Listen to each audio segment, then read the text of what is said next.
வணக்கம். மதுமிதாவின் காற்றுவழி. இன்றைய நமது சிறுகதை நேரம் கதை வாசிப்பு நிகழ்வில் நாம் பார்க்க இருப்பது எழுத்தாளர் சக்தி பிரபா அவர்கள் எழுதிய சிறுகதை எனக்காக ஒரு கொலை. மாட்டேன்னு எப்படி சொல்கிறது? அந்தாள் சும்மாவே மறைச்சிக்குவான். ஒரே பிரச்சனையாக போச்சு. ராத்திரிக்கு ஜில்லுன்னு மோரை குடிச்சிட்டு படுத்திருந்தா வசந்தி வந்து நொய்யின்னு கழுத்தறுத்தா. இங்கே பாருங்க, எப்படியாச்சும் பணத்துக்கு ஏற்பாடு செஞ்சே ஆகணும். காலையில் எந்திரிச்சா கடங்காரங்க தொல்லை தாங்க முடியலை. கடனை அடைக்க புது கடன் வாங்க சொல்கிறியா? இது சரியான யோசனையாக எனக்கு தோணலை வசு. பின்ன நீங்களே நல்ல யோசனையாக நைட்டு முழுக்க யோசித்து நாளைக்கு விடியையில் என்ன பண்ணலான்னு சொல்லுங்கள். மதிவாணன் சொன்னதை ஏற்றுக்க வேண்டியது தான் நம்ம விதி. அப்படி மதி சொல்லுடா, நாளைக்கு நைட்டு வரவா? வேணாம், நீயே 2 நாளில் வேலையை முடிச்சு கொடு. செய்ய வேண்டியதை சொல்லிட்டேன். இனி உன் சாமர்த்தியம். என்ன செய்வது? பேசாமல் கொலை செய்து விடலாமா? சேச்சே, எனக்கே இளகிய மனசு. கொலையை பற்றிய எண்ணமெல்லாம் எப்படி வரும்? அமானுஷ்யமாக ஒரு சாமியாரை வரவழைச்சு மந்திரிச்சு. அட மகமாயி, நினச்சாலே நடுங்குதே. இதுக்கு என்ன தான் வழி? அந்தாலும் 3-4 முடிக்க சொல்லியிருக்கானே. ஆமாம், டைகர் தினகரன் தான் சரியான ஆள். தினகரா, எனக்கு ஒரு உதவி வேணும். தினகரன் தன்னை செருப்பாக தைச்சு கொடுக்கவும் தயங்காதவன். பிரபாகர், நீ கேட்டபடி ரெடி பண்ணிட்டேன் என்றான். நான் எனப்படும் பிரபாகர் அவனை காண தயாரானேன். இருந்தாலும் எனக்கும் இதற்கும் எப்படி பொருந்தி வரப்போகிறது என்ற தயக்கம். ஹோட்டல் சூரியகாந்திக்கு நான் சென்றபோது நேரம் 5 மணி இருக்கும். சர்வர் சுந்தரம் போல் ஒருவன் 10 டபரா டம்ளரை அலைக்காக தூக்கி சென்று கொண்டிருந்தான். சிரிப்பு வந்தது எனக்கு. என்ன கலைத்திறன் இவனுக்கு! இதையெல்லாம் ரசிக்க முடியாத மனநிலையில் இருக்கிறேனே. என்ன போய் கொலை! என்னை நானே திடப்படுத்தி கொண்டேன். வேறு வழியே இல்லை.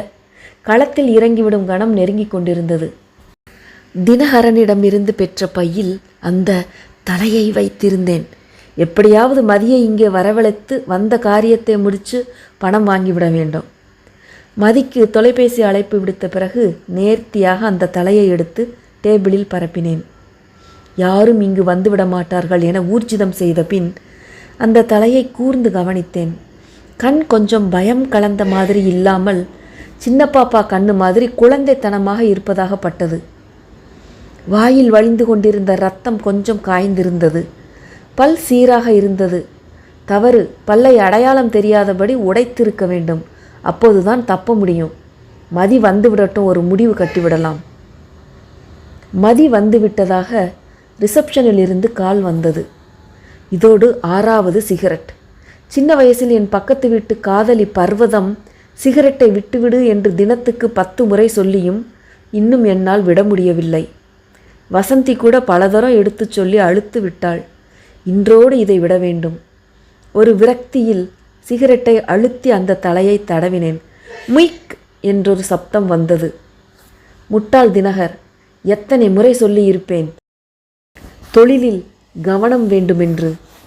சரியாக அதே நேரம் சர்வர் சுந்தரம் போன்ற அந்த நபர் டீ கொண்டு வந்தான். திடுக்கிட்டு திரும்பிய நேரம் 10 ஊருக்கு கேட்கும்படி அலறி டீயெல்லாம் தரையில் சிந்தியதில் நான் பயந்து வெளவெளத்து போனேன். அடுத்த அரை மணி நேரத்தில் நான் பேசிய எதுவும் எடுபடவில்லை. அருகில் இருக்கும் ஸ்டேஷனில் முட்டிக்கு முட்டி தட்ட திட்டம் தீட்டி கொண்டிருந்தனர். வேண்டாம் சார், முட்டிக்கு முட்டி அழுத்து விட்டது. எனக்கு முதுகில் இடது பக்கமாக சுளுக்கு. அங்கே கொஞ்சம் இதமாக அடிச்சிங்கன்னா என்று சொல்ல தோன்றியது. இருப்பினும் சொல்லாமல் அடக்கி கொண்டேன். இது சரியான நேரம் இல்லை. அரை மணி கழித்து ஆசுவாசமாக வந்து தொலைத்தான் மதி.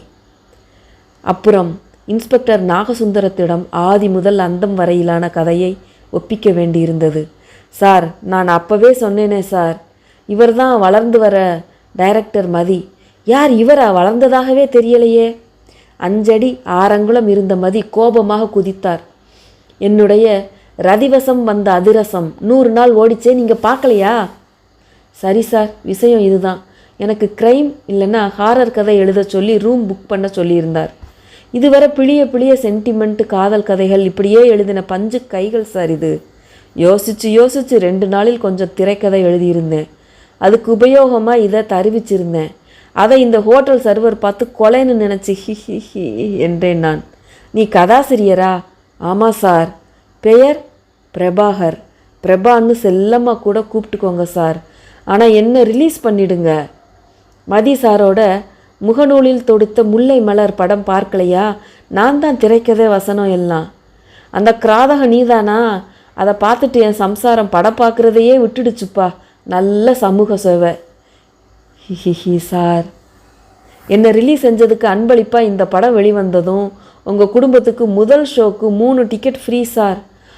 அடராமா என்று மயங்கி விழுந்தார். இவ்வளவு தங்கமான மனுஷனாக இருக்காரே, இவரை வைத்து காமெடி எழுதலாமா, இல்லை பயமுறுத்தி ஹாரர் எழுதலாமா என்று குழம்பிக் கொண்டிருக்கிறேன் நான். நன்றி, வணக்கம்.